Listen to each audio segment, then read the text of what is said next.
नमस्कार दोस्तों, Byju's exam prep IAS Hindi में आप सभी का स्वागत है। आज हम आपके सामने 27 मार्च 2023 के दैनिक क्विज प्रस्तुत कर रहे हैं, जिसमें इंडियन एक्सप्रेस से संबंधित प्रमुख समाचारों को आधार बनाकर प्रारंभिक परीक्षा के प्रश्न आपको अभ्यास के लिए दिए जाएंगे। साथ साथ विगत वर्षों में यूपीएससी के द्वारा प्रारंभिक परीक्षा में पूछे गए प्रश्न भी हम आपको अभ्यास के लिए देंगे और अंत में आज के किसी महत्वपूर्ण तथ्य की हम चर्चा करेंगे। तो आज के सत्र को प्रारंभ करते हैं और आज का पहला प्रश्न हम देखते हैं, निम्नलिखित कथनों में से कौन सा या कौन से सही हैं यह हैं। तो प्रमुख रूप से यह जो प्रश्न है ये वन वेब उपग्रह समूह के संदर्भ में है। तो हम इसके संदर्भ में प्रमुख रूप से कुछ जानकारी इकट्ठा कर लेते हैं, उसके आधार पर हम दोनों कथन पर विचार करेंगे। वैसे आप ध्यान रखें, अगर हम वन वेब की बात करते हैं तो इनके द्वारा जो उपग्रह के समूह छोड़े जा रहे हैं अंतरिक्ष में, इसको भारत की तरफ से इसरो के द्वारा LMV-3 जो लॉन्च किया गया है उसके माध्यम से प्रक्षेपित किया गया है। और वन वेब के जो 36 उपग्रह हैं इस इसरो के मिशन के माध्यम से अंतरिक्ष में स्थापित किए गए हैं। आप ध्यान रखें, जब हम वन वेब सैटेलाइट की बात करते हैं तो ये एक तरह का संयुक्त उपक्रम है वन वेब और साथ साथ एयरबस डिफेंस एंड स्पेस के बीच में। वन वेब सैटेलाइट के माध्यम से प्रमुख रूप से कोशिश ये की जा रही है कि अंतरिक्ष का जो उपयोग है वो एक तरह से इंटरनेट की जो स्पीड है वो बहुत तेज देने और सभी जगह उसकी सुविधा हमेशा उपलब्ध कराने के लिए एक तरह से किया जाए। यानी अंतरिक्ष में जो उपग्रह स्थापित किए जाएंगे वो लगातार हाई स्पीड इंटरनेट आप विश्व के किसी भी कोने में हो, आप दूर दराज के कोने में हो, अंटार्कटिका में, आर्कटिक में, हर जगह आपको मिल पाएगा। आप समुद्र में किसी जहाज में गति कर रहे हैं, आप वायुयान में हैं, हर जगह इस तरह की सुविधाएं वन वेब देने का प्रयास कर रहा है। इसमें अगर हम निवेशक की बात करें तो भारतीय समूह, यूके सरकार, यूटेलसैट, सॉफ्टबैंक, साथ साथ ह्यूजेस और हनवा एक तरह से शामिल हैं। तो ये प्रमुख इसमें निवेशक हैं। इनका उद्देश्य ये है कि सरकार, व्यापार और जो अलग अलग समुदाय हैं जो दूर दराज के क्षेत्रों में भी हैं उनको सुविधाएं इंटरनेट की बहुत तेज गति की उपलब्ध कराई जाए। और यहाँ पर जो लेटेंसी है यानी डाउनलोड, एक तरह से जब आप कमांड देते हैं और जब डाउनलोड होता है उसके बीच का जो अंतर है उसको बहुत कम करने की बात की जा रही है। यानी बहुत तेज इंटरनेट सेवा यहाँ पर दी जा सकेगी। इंटरनेट को पूरे विश्व में आसानी से और तेज गति से दूर दराज के क्षेत्रों में भी उपलब्ध कराने के लिए और रियल टाइम में हमेशा इसकी उपलब्धता बनी रहे, वन वेब का एक तरह से प्रयास है कि अंतरिक्ष में 648 उपग्रह स्थापित किए जाएं। उसी कड़ी में इसरो के द्वारा आप देखें 36 उपग्रह स्थापित किए गए हैं। आप ध्यान रखें, ये जो उपग्रह 648 हैं इनको लो अर्थ ऑर्बिट यानी जो पृथ्वी की निचली कक्षा है वहां पर एक तरह से स्थापित किया जाएगा। यानी अगर हम बात करते हैं पृथ्वी के चारों ओर ये कक्षा, और ये लगभग 1200 किलोमीटर की ऊंचाई पर सारे उपग्रह एक तरह से रखे जाएंगे। आप देखें, जो भू स्थिर कक्षा होती है उसकी तुलना में लगभग ये 30 गुना कम है। तो माना जा रहा है कि जो एक तरह से ये सुविधाएं दे पाएंगे वो बहुत ही बेहतर होगी। यानी अगर मान लीजिए आप पृथ्वी पर कहीं बैठे हुए हैं, आप इंटरनेट एक तरह से प्राप्त करना चाहते हैं तो जगह जगह अलग अलग जो उपकरण होंगे जो इस तरह की सुविधाएं देंगे आप उनको एक्सेस करेंगे और वहां से उपग्रह के माध्यम से आपको इंटरनेट की सुविधाएं दी जाएंगी। तो यहाँ पर कोशिश ये है कि पृथ्वी की निचली कक्षा में ये 648 उपग्रह स्थापित करके एक बेहतर इंटरनेट की सुविधा दी जाए। जितने भी 648 उपग्रह स्थापित किए गए हैं, माना जा रहा है कि जब वो एक तरह से अंतरिक्ष में गति करते हैं तो अलास्का के बराबर जो क्षेत्रफल है, यानी अगर हम बात करें तो लगभग 6.63 लाख स्क्वायर मील का जो क्षेत्र है वो एक तरह से कवर करते हैं। तो ये 648 उपग्रह पूरी पृथ्वी को एक तरह से कवर करेंगे। और ध्यान रखें कि ये एक तरह से गति कैसे कर रहे हैं, ये ध्रुवीय कक्षा में प्रमुख रूप से गति कर रहे हैं। आप देखें, ये इस तरह से स्थापित नहीं है, यानी विषुवत रेखा के साथ स्थापित नहीं है, ये ध्रुवीय कक्षा में प्रमुख रूप से स्थापित है। यानी पृथ्वी की गति आप देखें इस तरह से हो रही है पश्चिम से पूर्व की ओर, और ये इस तरह से आपके यहाँ पर गति कर रहे हैं। तो इस आधार पर ये पूरी पृथ्वी को आसानी से कवर कर लेंगे क्योंकि पृथ्वी इस तरह से आगे गति करती जाएगी। और ये उपग्रह जो पूरी पृथ्वी के चारों ओर स्थापित है निम्न कक्षा में, ये पूरी एक तरह से कह सकते हैं पृथ्वी पर इंटरनेट की बहुत तेज गति की जो सुविधा है वो देने के लिए उपयोग किए जाएंगे। तो वन वेब की अगर हम बात करें तो बहुत ही क्रांतिकारी एक तरह से परियोजना ये स्थापित की जा रही है।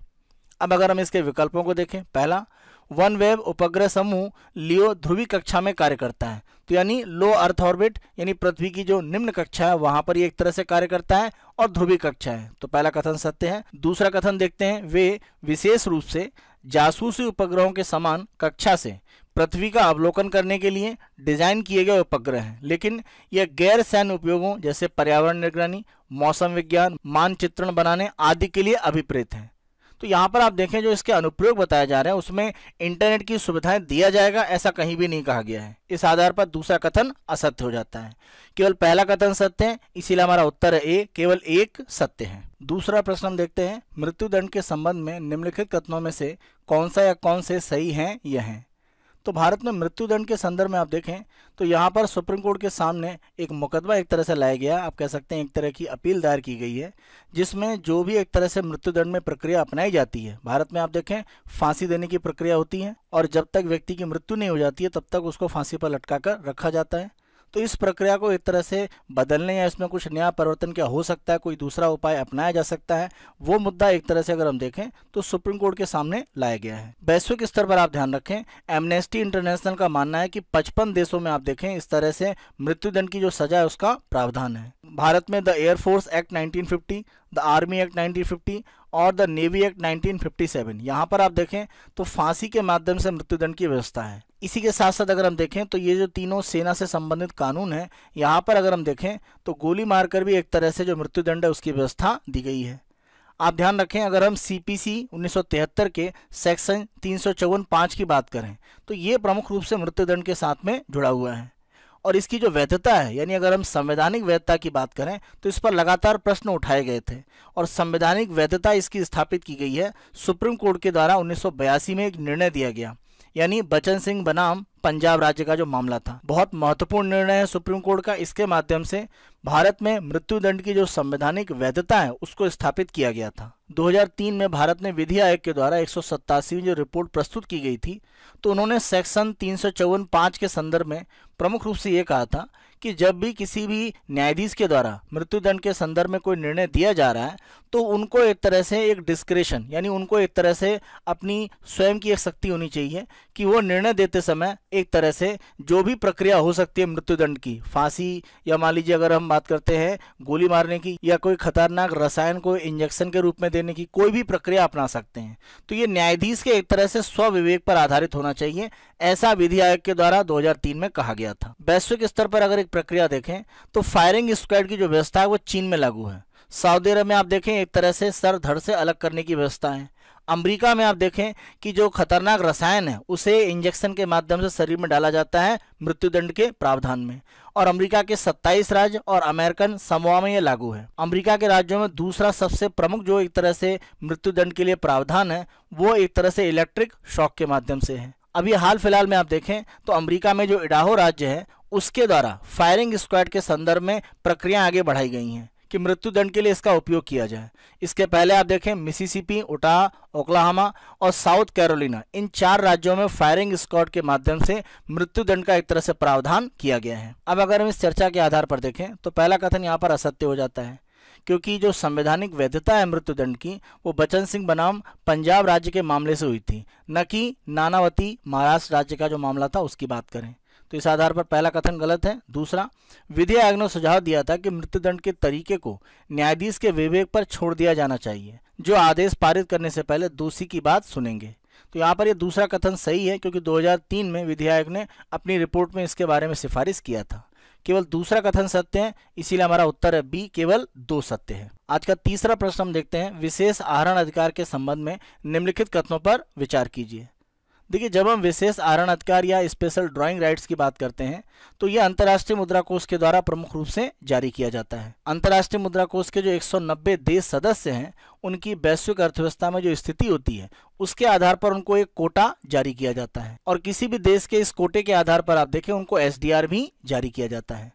तो SDR प्रमुख रूप से आप ध्यान रखें एक आपातकालीन व्यापार करने के लिए एक मुद्रा का उपयोग किया जा सकता है, लेकिन ये कोई व्यापारिक मुद्रा नहीं है, आप ध्यान रखें। तो जब 1969 में SDR को बनाया गया था तो उद्देश्य यही था कि किसी भी देश के विदेशी मुद्रा भंडार में SDR एक सहायक के रूप में रहेगा, क्योंकि आप ध्यान रखें SDR का जो मान होता है वो 5 मुद्राओं पर आधारित होता है। वैसे 4 थी, 1 अक्टूबर 2016 में अगर हम देखें तो जो चीन की मुद्रा युआन है उसको भी जोड़ दिया गया। तो चीन की मुद्रा आप देखें 1 अक्टूबर 2016 से शामिल हुई थी, यानी 2016 में अगर हम देखें तो जब SDR की वैल्यू की बात होती है तो सबसे ज़्यादा मान होता है किसका? अमेरिकी डॉलर का। दूसरे नंबर पर यूरो आता है। अमेरिकी डॉलर का वैल्यू कितना है? 41.73%, यूरो 30.93%।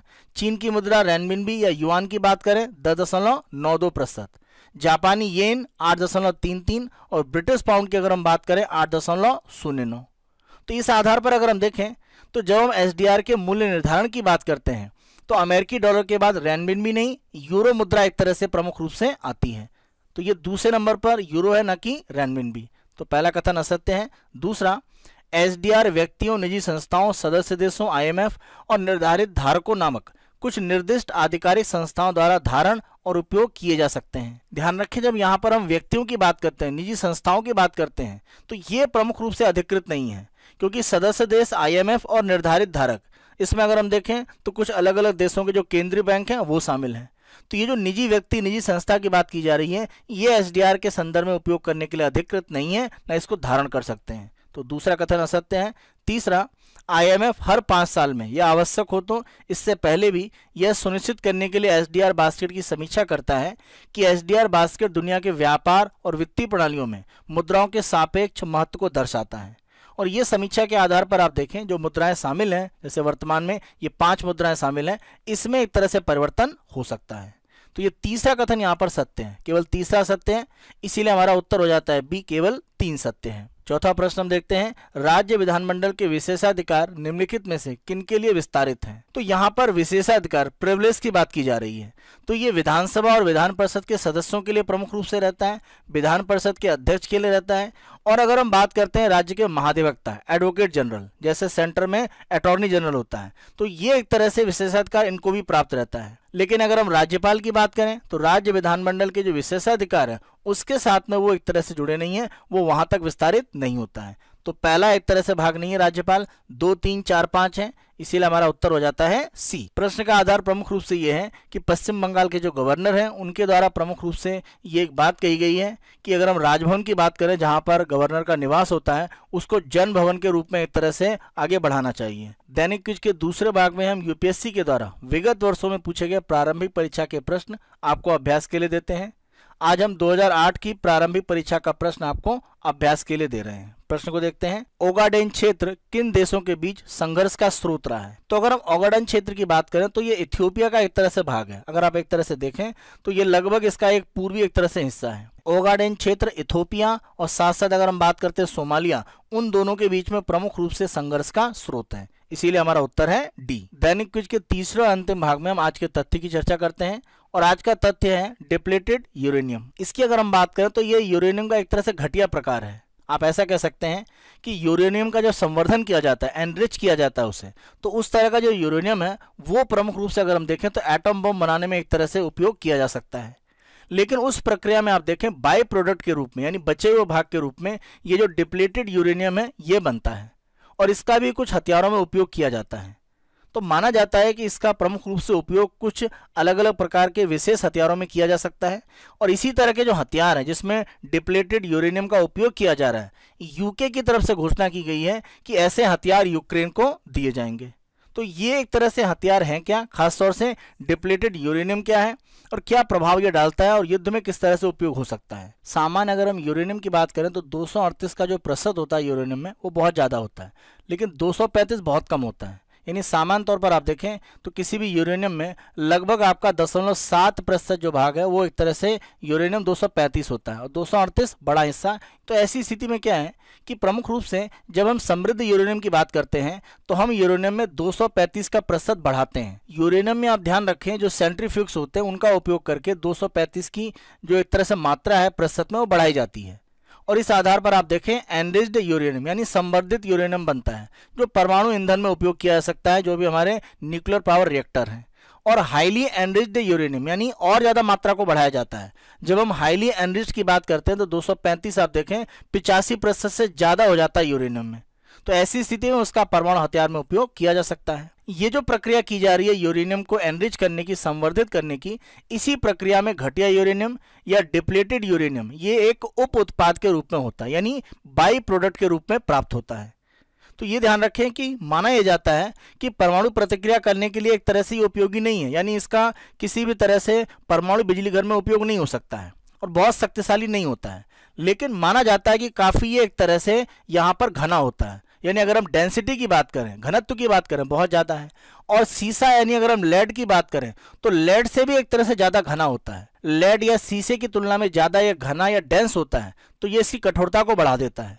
और इस आधार पर अगर हम देखें तो जो भी प्रक्षेप या प्रोजेक्टाइल होते हैं उनमें ये एक तरह से काफी बड़े पैमाने पर उपयोग किया जा सकता है। जब भी हम डिप्लीटेड यूरेनियम की बात करते हैं, इसका जो सबसे बड़ा उपयोग है वो किसी भी तरह के जो टैंक होते हैं, खास तौर से अगर हम आर्मर्ड टैंक की बात करते हैं, जो बख्तरबंद टैंक होते हैं, जो सामान्य किसी भी तरह के विस्फोट से एक तरह से नष्ट नहीं होते हैं, उनको एक तरह से तोड़ने, उनको नष्ट करने में आप देखें डिप्लीटेड यूरेनियम का बड़े पैमाने पर उपयोग किया जाता है। यहाँ पर अगर आप चित्र में देखें तो ये एक तरह का गन का बैरल है जहां से ये हथियार एक तरह से प्रक्षेपित किया जा रहा है जिससे कि टैंक को नष्ट किया जाएगा। तो यहाँ पर आप देखें इसमें स्टील का एक केस लगा होता है, साथ साथ अगर हम देखें तो यहाँ पर प्रोपेलेंट होता है जिसको आगे बढ़ाता है, साथ साथ स्टेबलाइजिंग एक फिन यहाँ पर होता है और एक सैबोट होता है। देखिए सैबोट का मतलब ये स्टेबलाइजिंग होता है, यानी जब ये एक तरह से फायर किया जाएगा तो इसको स्थिर बनाए रखने के लिए ये सैबोट यहाँ पर लगा होता है और ये खास तौर पे आप देखें एल्युमिनियम का बना होता है। तो जैसे ये फायर होता है ये सैबोट अलग हो जाता है और इसमें से आप देखें ये एक तरह का जो डार्ट है, आप देखें आपने डार्ट देखा होगा, ये निशाना इस तरह से लगाकर जो हम खेलते हैं उसमें डार्ट का उपयोग किया जाता है। तो ये पीछे आप देखें ये जो फिन है वो बना हुआ है और नुकीला जो भाग है वो एक तरह से पूरी तरह से इसको डार्ट जैसा स्ट्रक्चर दे देता है। तो ये डार्ट के रूप में जब आगे बढ़ता है और ये एक तरह से टैंक का कह सकते हैं बख्तरबंद का बाहरी कवच है। तो जैसे इस पर हिट करता है, अभी हमने बात करी कि यहाँ पर इसके आगे के भाग में डिप्लेटेड यूरेनियम है जो लेड से भी ज्यादा घना डेंस है, तो ये तेजी से यहाँ पर एक तरह से प्रभाव डालता है और उसको एक तरह से काटता है। यहाँ पर माना जाता है कि जब ये इसके बाहरी आवरण को एक तरह से काट रहा होता है और इसी समय जो डिप्लेटेड यूरेनियम है ये तेजी से जलता है और जलने पर तापमान इतना तेजी से बढ़ता है कि पूरा एक तरह से टैंक का अंदर का जो भाग है वहां पर आग लग जाती है और एक तरह से भीषण एक विस्फोट के साथ में ये जो टैंक है वो नष्ट हो जाता है। तो जो टैंक बस्टर्स होते हैं जिनके माध्यम से टैंक को नष्ट किया जा सकता है वहां पर ये डिप्लेटेड यूरेनियम का बहुत बड़े पैमाने पर उपयोग किया जा सकता है। आप ध्यान रखें 1970 के दशक में अमेरिकी सेना के द्वारा कवच भेदी जो हथियार होते हैं जैसे टैंक को एक तरह से भेदने के लिए इस तरह के जो डिप्लेटेड यूरेनियम है उसका उपयोग शुरू किया गया। A-10 close air support attack जो प्लान होता है उसमें टैंक को एक तरह से नष्ट करने के लिए आप देखें जो टैंक किलर होता है उसके रूप में डिप्लेटेड यूरेनियम को ही जाना जाता है। और आप देखें इसके पहले भी 1991 के खाड़ी युद्ध में इराक के T-72 टैंकों को नष्ट करने, 2003 में आप देखें सर्बिया और कोसोवो पर जो हमला हुआ था उसमें भी एक तरह से जो घटिया या घटा हुआ यूरेनियम या जो डिप्लेटेड यूरेनियम है उससे बने हुए जो हथियार उनका एक तरह से उपयोग किया गया था। यूएसए के साथ साथ अगर हम यूके, रूस, चीन, फ्रांस की बात करें जो अधिकृत एक तरह से परमाणु शक्ति मानी जाती हैं इनके पास इस तरह के हथियार हैं। साथ साथ पाकिस्तान जो एक तरह से परमाणु शक्ति तो नहीं है, इसने अवैध रूप में हथियार ये प्राप्त किए हैं, तो इस तरह के हथियार उसके पास भी हो सकते हैं। अन्य 14 देशों के पास भी इस तरह के हथियार की स्थिति है। भारत के संदर्भ में अभी स्थिति ऐसी स्पष्ट नहीं है, लेकिन क्योंकि हम परमाणु हथियार संपन्न हैं तो इस तरह के जो बाई प्रोडक्ट हैं यानी डिप्लेटेड यूरेनियम ये हमारे पास भी होने की पूर्ण संभावना है। यहाँ पर इन हथियारों के जोखिम क्या है, क्योंकि देखिए सामान्य तौर पर टैंक नष्ट करने के लिए अगर उपयोग किया जा रहा है तब तो स्थिति सही है, लेकिन माना यह जा रहा है कि इनमें कुछ विकिरण की स्थिति होती है और ये बहुत निम्न स्तर का जो विकिरण है वो उत्सर्जित करते हैं। क्योंकि आप देखें यहाँ पर यूरेनियम बहुत निचले स्तर का ही है, लेकिन है तो यूरेनियम जो एक तरह से रेडियो एक्टिव उत्सर्जन कर सकता है और माना जाता है कि इससे गंभीर बीमारियां हो सकती हैं। तो डिप्लेटेड यूरेनियम का बहुत कम मात्रा ही सांस के माध्यम से या कैसे भी शरीर में पहुंचता है तो ये एक तरह से हमारी किडनी पर प्रभाव डालता है और माना जाता है कि कई प्रकार के जो कैंसर हैं वो इससे विकसित हो सकते हैं और ऐसा जोखिम रहता है।